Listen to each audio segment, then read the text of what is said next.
Okay guys, how to connect Bluetooth microphone to your Android phone. Before that, intro muna tayo.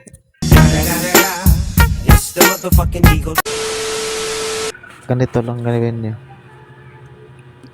This is the receiver.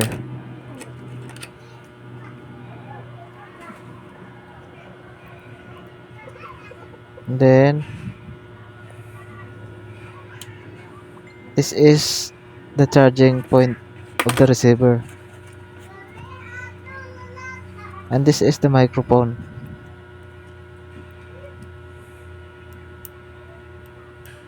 This is the clip. I-clip nyo lang sa damit nyo. And then, itong isa. Subukan natin.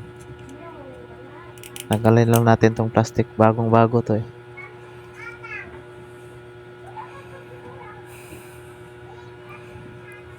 Susunod gawin.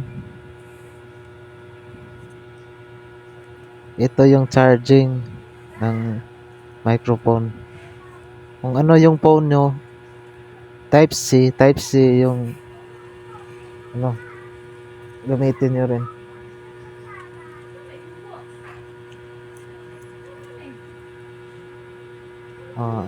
Ito yung pang-on. Ilong press na lang yan kapag gusto nyo i-on. Pero bago ang lahat, i-introduce ko na muna sa inyo kung paano ito gawin.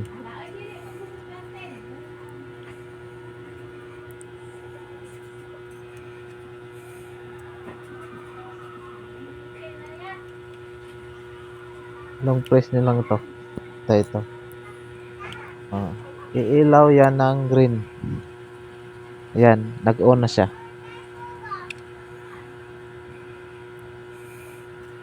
Kapag nag-green na siya, nag-on na siya. Tapos itong receiver, pag nakasaksak ito sa charging point ng inyong phone, automatic na siya mag-charge. Ganito lang gawin nyo. Kapag nalagay na itong receiver sa phone ninyo, punta kayo sa settings. Ito settings. Click ang settings. I-search OTG. OTG.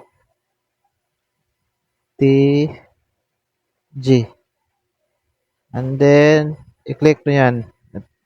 And then, i-on niya yung OTG connection. Ganun lang kadali.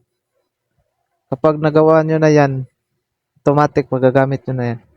Maraming salamat at paki-subscribe naman po. Thank you. It's the motherfucking Eagle Double G. Snoop Dogg. You know I'm mobbing with the D.R.E.